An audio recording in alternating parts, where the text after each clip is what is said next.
Welcome to Nasdaq Trade Talks. I'm Jill Malandrino, Global Markets Reporter at Nasdaq. Joining me is Tal Hayek, CEO of Nasdaq-listed AcuityAds, which provides targeted digital media solutions, enabling advertisers to connect intelligently with audiences across digital advertising to discuss the ad space.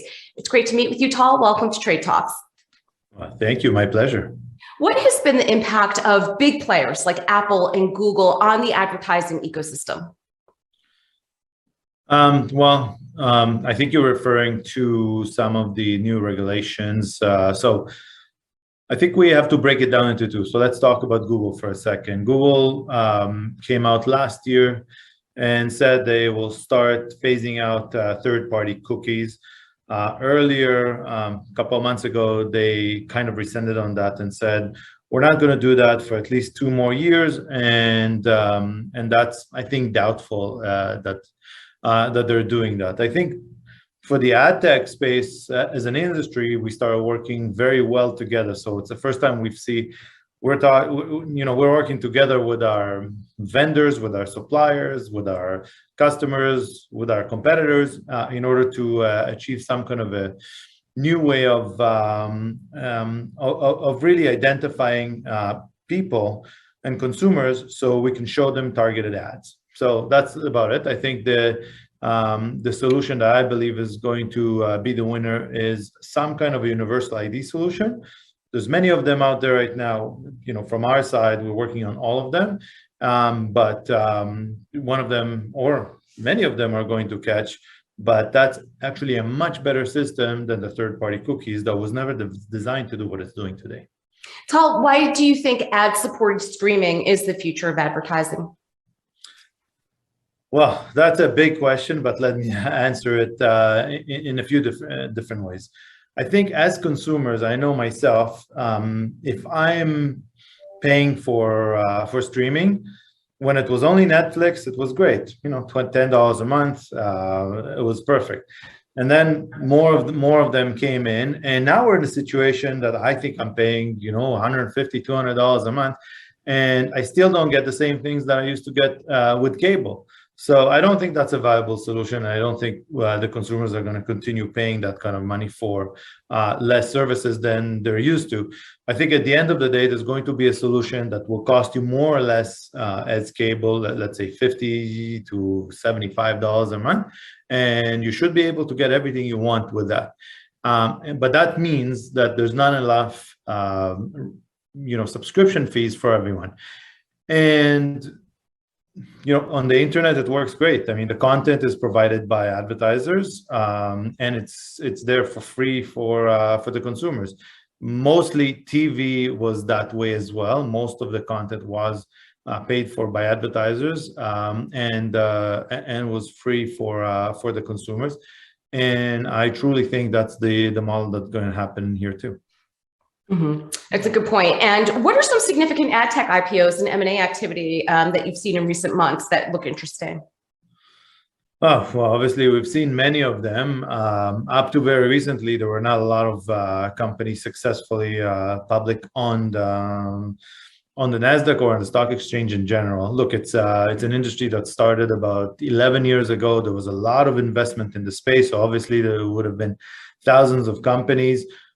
We've seen some companies that were there to grab market share, and they're doing great with that, but they could not do it in a profitable way. They eventually went away. We've seen some companies who consolidated, and some companies that are successful and some that failed. I think the ones that are doing it in a profitable way, that are proving the model and are still growing, those are the ones that are successful and getting even the multiples out there. So do you think we'll see more consolidation in this space? Definitely. I mean, I can speak for ourselves. We have we went IPO'd on the Nasdaq recently. We raised for us a lot of money. We have money in the bank account, and we truly believe in M&A. There's 2 reasons for us to do M&A. The main reason would be to invest more in illumin, which is the product that we believe is changing the world of advertising, and to add more components to it, components that are already in the roadmap for it. So we can do that through M&A as well. And then the leverage, the financial leverage on our model is extremely great because most of our expenses are fixed. So adding more revenue on top of it makes it highly profitable. So tell us more about AcuityAds. What are you providing for the ad industry? So AcuityAds is in the programmatic marketing space. So it's really the process of buying and selling digital ad units in a split of a second. Everything happens in an auction-based system, and happens every auction happens closes in 50 milliseconds, and we do this over 100 billion times a day. So that's all done by AI, and the job of the AI is to deliver a return on investment, a positive return on investment to the advertisers. Recently, we launched a new platform called Illumin, which we truly believe is changing the world of advertising. It really closes the gap that we have out there between the way marketers think and plan, which is consumer journey, and the way that programmatic gets executed, which up to now was completely black box, but Illumin now exposed all that. And the second thing, Illumin is a drag and drop system, so you do not need to be a highly trained expert to use it. It's any average person can use it. That's so interesting that it's done on an auction basis. So Tal, to wrap up here, what's your outlook here? What's the strategy for future growth for AcuityAds?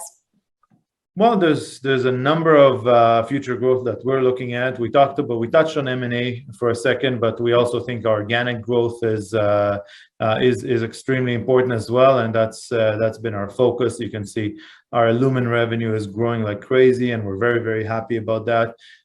So we're focusing on Illumin. We're focusing on getting more and more of the brands adopting the new way of running programmatic and digital in general, which is, focus on the consumer journey. Instead of repeating the same messages over and over to the consumers, you bring the right message at the right time where they are on the consumer journey. So that's have been our focus. And that makes sense. All right, Tal, appreciate the insight. Thanks for joining us on Trade Talks. I'm Jill Malandrino, Global Markets Reporter at Nasdaq.